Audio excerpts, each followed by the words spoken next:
give them the skills that they need to make their $100 a night playing jazz. Right? You know, it's tough. It is tough in this business. Yeah, it's very tough in the business. But you just brought up a good point. I think we got another call as well. But so your mom is still waiting to figure out what you're going to do when you grow up, huh? Yeah, well, she used to always tell me it's not too late to go back to school, or it's not too late to join your dad in his business, but my dad's business went under, so now it's definitely too late for that. Yeah, you don't want to go into a business that went under and things of that nature.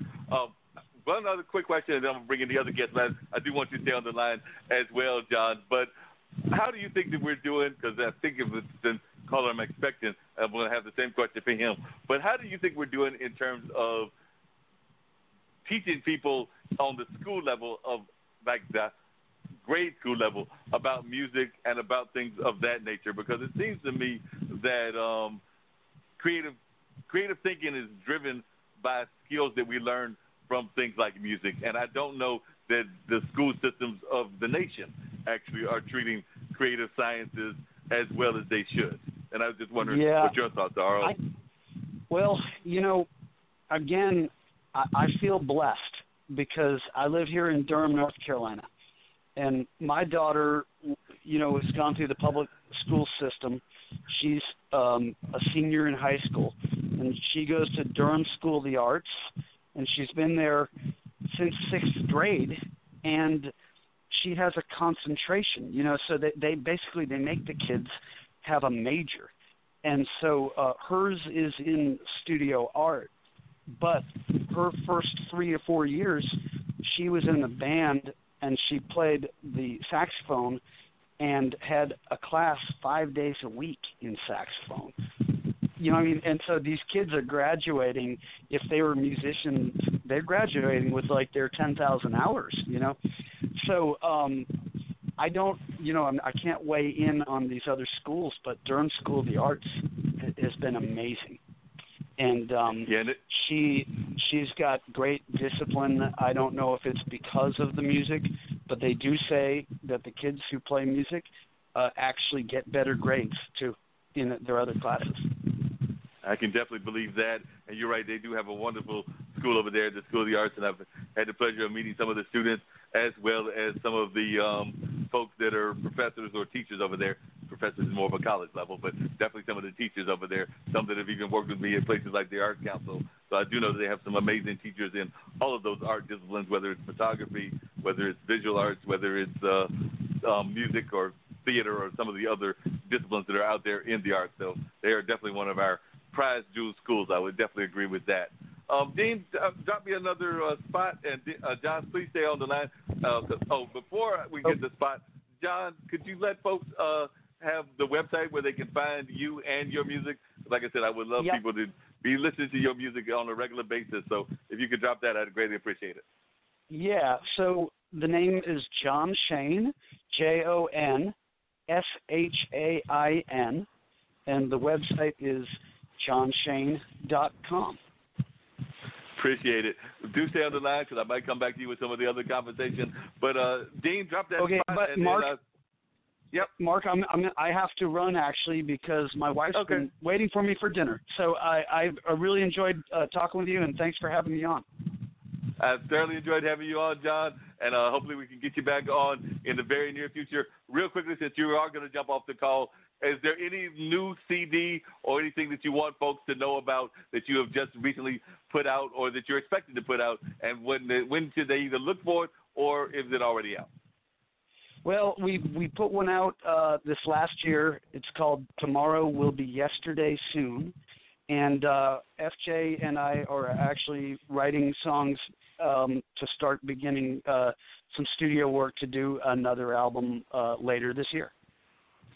Well, we'll definitely be looking forward to that record, and I'm continuing to play the one that you just released on WCOM, so I will continue doing that. And, of course, I'll download some MP3s here, or you can send them to me, and we'll add them to our rotation of music that we sometimes play on the podcast as well. So we'll definitely keep you in the loop and definitely hope to have you on again in the near future. We'd love to have FJ on as well because one of the things that we love celebrating is our creatives as well as our entrepreneurs and our activists of all sorts. So definitely hope to have you back on, and would love to have FJ and some of your other cohorts on as well. We've had some of them, like I've mentioned, Bradley's been on, and some other musicians have been on and talked to Al Strong about being on in the near future, but definitely would love to have some of your more immediate cohorts like FJ, as well as some of the others that you've mentioned. Of course, Joe's been on sometime. I think he was on last year or the year before. Yeah. Well, I do appreciate it. And, Mark, you're a wonderful supporter of everything here that's good in this town. So keep up the good work. Thank you. I appreciate you. Okay. Take care. Yeah. Bye. All right. We'll bring Maine in as soon as we come back. Again, y'all. Appreciate you. Straight Talk with Dean and Mark. Are you enjoying the smoothest conversation in podcasting? Straight Talk with Dean and Mark. Hi, this is DJ Smooth Jazz, syndicated radio host and co-owner of Portfolio Group LLC, your smooth jazz lifestyle and entertainment group with offices in Durham, North Carolina. Portfolio Group LLC specializes in promoting the lifestyle of smooth jazz listeners with the promotion of smooth jazz events and the distribution of African American owned wines. For more information, portfoliogroup.llc.com, or you can swing by my secondary site, djsmoothjazz.com. Now back to Straight Talk with Dean and Mark. All right, we are back. And Maine, you are now on the line. Welcome to Straight Talk with Dean and Mark. Hey, how's it going? I'm doing good. How you doing, man? Right. I don't know if you heard some of the past conversation, but I know that you deal with all kinds of social issues. And we had Jon on earlier, who's a longtime friend of mine and a blues artist here in the area. And before that, we had Nicole on, and Nicole is working with a group that deals with adoption. And I know that your poetry touches on a little bit of everything, including adoption and things of that nature. So just wanted to know a little bit about your poetry world, because like I said, that's how I first met you, was through the poetry world, but I know that you were also an activist in your own right, but you are definitely a spoken word artist here in this area, and you're definitely not afraid to tackle difficult issues, everything from abuse to adoptions to race relations to things of that nature. So I can't remember if you have any poems on adoption or not. Do you have any poems on adoption or fostering or anything of that nature? Well, not particularly adoption, but I used to work at a group home, so I do have a poem about a group home, so which is I guess in the same vein, but not necessarily particularly about adopting the kids. But yeah, I enjoyed spitting bars about uncomfortable topics, because I think that's the first step to action, is to talk about things that make you uncomfortable. Because if we don't talk to people that we don't talk to regularly, or sit down as a group of human beings and talk about ways to resolve our problems, then we'll never get to a resolution. So I think conversation is the first step to action. No doubt about that. I definitely agree with you on that. So that is definitely the first step. Tell us a little bit about how you got into the whole world of spoken word, and if you want to drop that bar about the group home, or maybe you got another favorite one that you want to share with our listeners. We're always willing and able to hear great poems, and you're definitely one of our top ones in my mind, because I definitely, every time I hear you, I'm like, Maine's at it again. Well, I've been doing spoken word poetry about 3 years now. It's 3 years this year. I got into it. Basically, I got invited by a friend of mine to go. He was always practicing. He invited me to go see him spit in Charlotte, and I went. And I was amazed, because in my mind, poetry was Edgar Allan Poe or William Shakespeare. It was very boring. It was very academic, until I got to see the street underground version of poetry, and I became enthralled in it. Like I was excited to have something new to jump into, because I'm a very creative person. I do a lot of stuff creatively, so I felt like I could definitely be a great asset to the culture. and I started writing poetry. I started slamming right away. I didn't do very well slamming at first because I didn't understand, the structure or I just jumped in it not knowing the rules of it per se. I got time penalties and I didn't understand it at first, and I got discouraged. So after I moved to Greensboro from Charlotte, I got reintroduced to it, and the culture in Charlotte, they just brought me in and with open arms and showed me so much love that I was able to. I've been flourishing in it for the last 3 years here in Greensboro. Yeah, you've definitely been flourishing. Yeah, you've definitely been flourishing in it big time. I'm still trying to figure out, and maybe you can give me your theory as to what it is. Charlotte, which is your original city, is just winning all the time in the spoken word community. What is it about the Charlotte scene that is able to give them such national, and I would even argue international recognition? Because when Deshaun at the last competition, which was a team competition, was talking about the fact that Charlotte is, usually at the top. I think they've got like 4 or 5, I've lost track, national championships, and then of course they've got different members that have won their category. They've had women that have won their category. But what is it about Charlotte per se that helps them have a thriving poetry scene? Well, just like any team, chemistry and coaching wins games per se, and slam poetry is no different. They have a great coach, and they always have great chemistry on their team.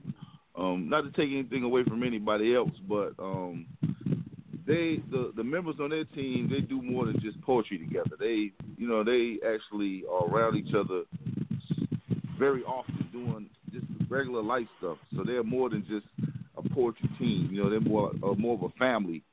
And when you have that family dynamic, it's people can feel that through because you're talking about life experiences, and when it becomes very personable, you can hear the realness in what they spitting. Now, I'm talking about North Carolina as a whole breeds nothing but monsters, because I've toured all over the country, and it's just something in the water, something different about North Carolina. Everything in North Carolina, there's too many. This is a concentration of raw talent, because like I said, I've been to other places, and they don't do it kind of the same way we do it. There's other places that have a large pool of talent, like Baltimore, Texas. There's some other places I've been to that have a large pool, but for the most part, state by state, North Carolina is by far one of the craziest creative culture concentrated states in the United States. And it's crazy because I'm so used to being around great people that when you go somewhere else, it's like it's like it's different. It's just different, man. Yeah, it's very, very much different and things of that nature. I do want to have you spit one of your poems or two, so I'm going to bring that up. But in terms of the artists, are there any particular artists that you really find to be your inspiration? And they might be old artists or artists that have passed on, but artists either that are currently out there or artists that might be historical artists that are the people that you use as your personal source of inspiration. Yeah, like I said before, when it comes to poetry, I'm a Saul Williams guy. I like Saul Williams. I like James Baldwin. Locally, my friend who introduced me, his name was Maids Forever. I've lost contact with him, but he's a dope poet. And just, I got mentors as far as like, local guys like Deshaun is one of my great mentors. I always look to him for advice, and we're going to be doing some work here this year together. He's going to be coaching me a lot. But art-wise, just art in general, I'm an Ernie Barnes fine artist. He's my favorite artist, visual artist. Yeah, I'm all the way in 2 feet here in North Carolina. So, it's a beautiful thing.